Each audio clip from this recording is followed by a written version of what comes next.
This is long, so I apologize for that. I've never had to tell this story with enough detail to actually explain it all the way. But it's true, and it happened when I was about 6 years old. In a quiet room, if you press your ear against a pillow, you can hear your heartbeat. As a kid, the muffled, rhythmic beats sounded like soft footsteps on a carpeted floor. So as a kid, almost every night, just as I was about to drift off to sleep, I would hear these footsteps, and I would be ripped back to consciousness, terrified.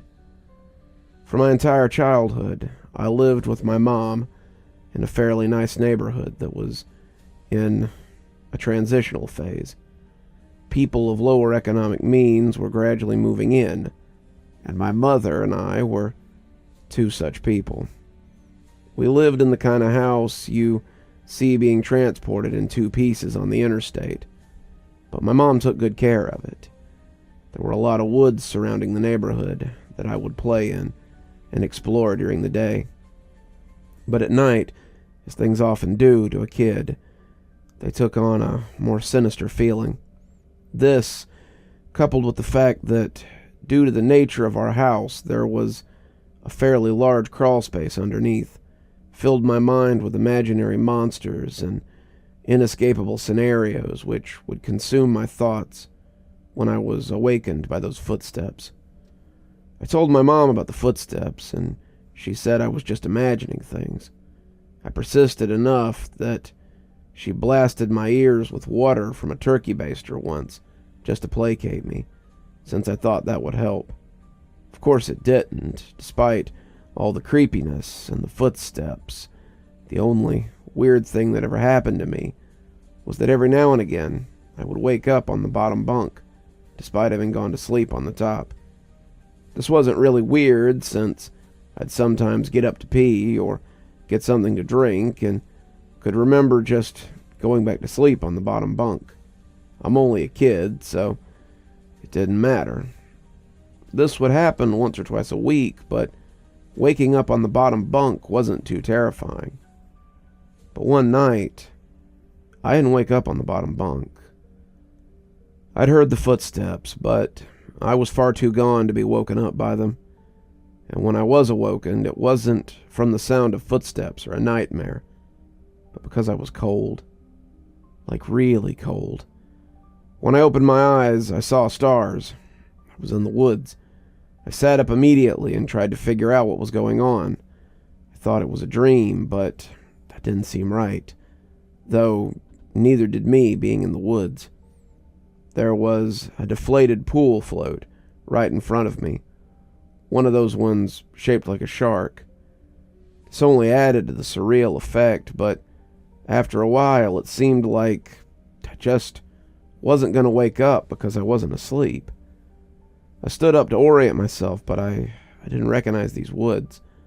I played in the woods by my house all the time, so I knew them really well, but if these weren't the same woods, then how could I get out?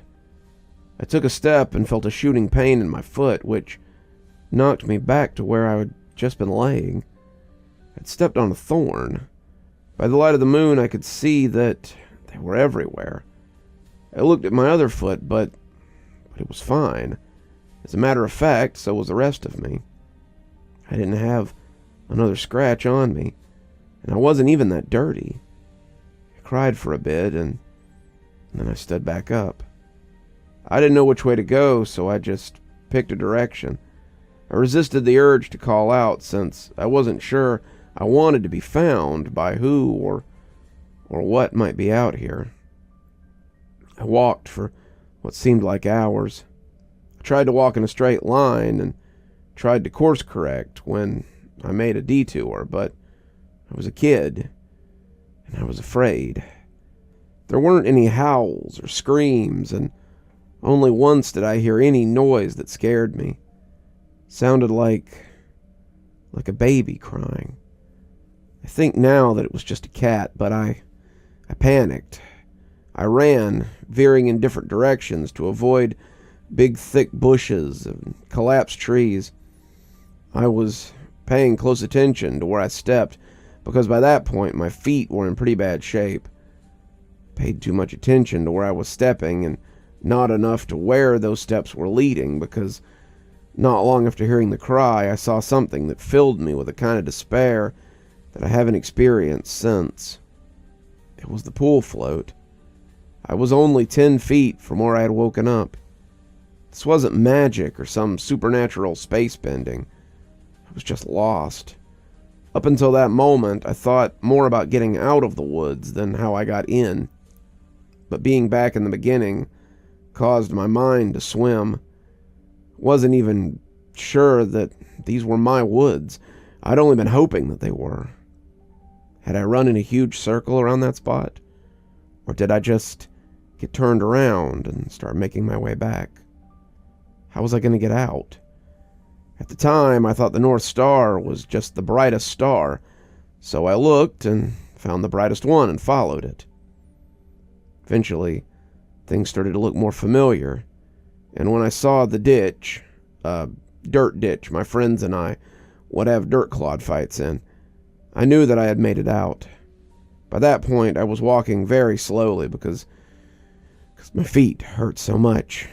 But I was happy to be so close to home that I broke into a light jog.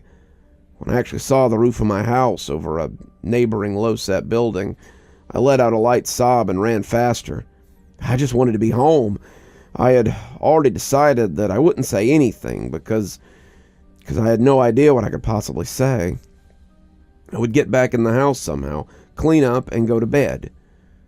My heart sunk, though, as I rounded the corner, and my house came fully into view. Every light in the house was on.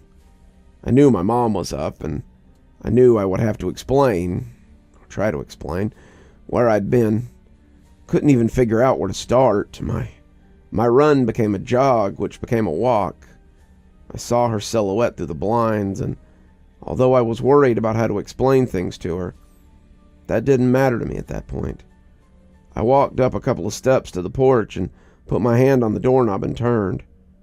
Right before I pushed it open, 2 arms wrapped around me and pulled me back.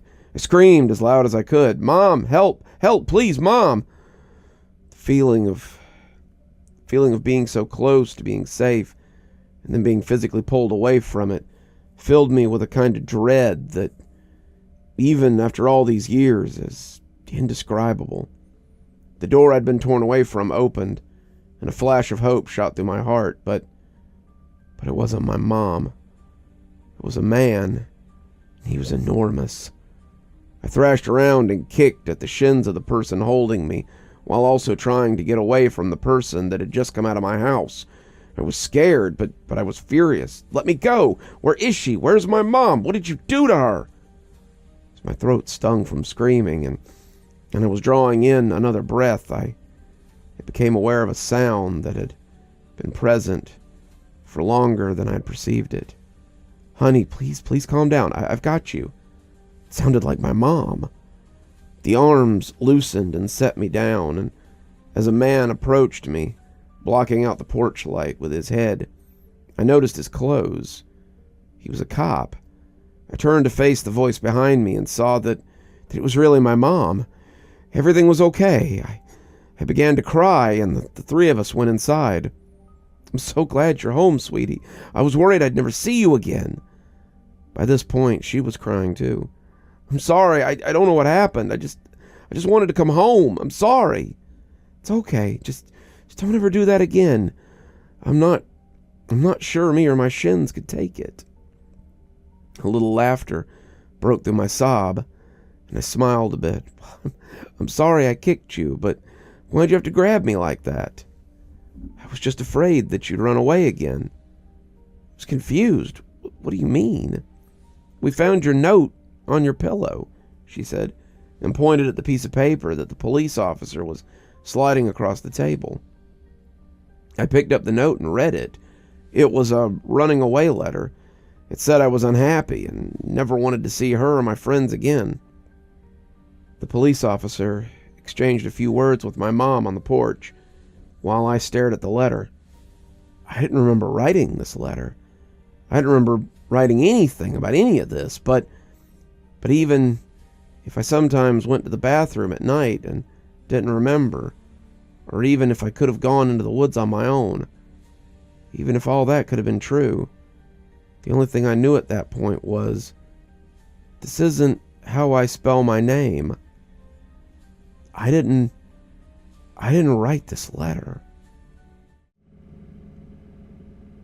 You're still here. Thanks for stopping by. Dr. Plague here. Always a pleasure to see all my new and old viewers coming by for another one of my spooky tales. If you'd like to support the show, you can always take part in one of our channel offers through Fume or Aura, or you can just click on another video when they come up. I'd really appreciate it. For our newer viewers, we also have lots of playlists and other things if you'd like to get caught up. I know some of my series have been going on for quite a while. If you'd like to get my latest book, there's a link down below that'll take you to my Amazon page. Towesey Homestead just came out, so if that's something you'd like to get your hands on, go ahead and have a look down there. If you'd like a signed copy, you can go ahead and email me from my email address on the site, and I'll get with you about shipping information and ship you a signed copy.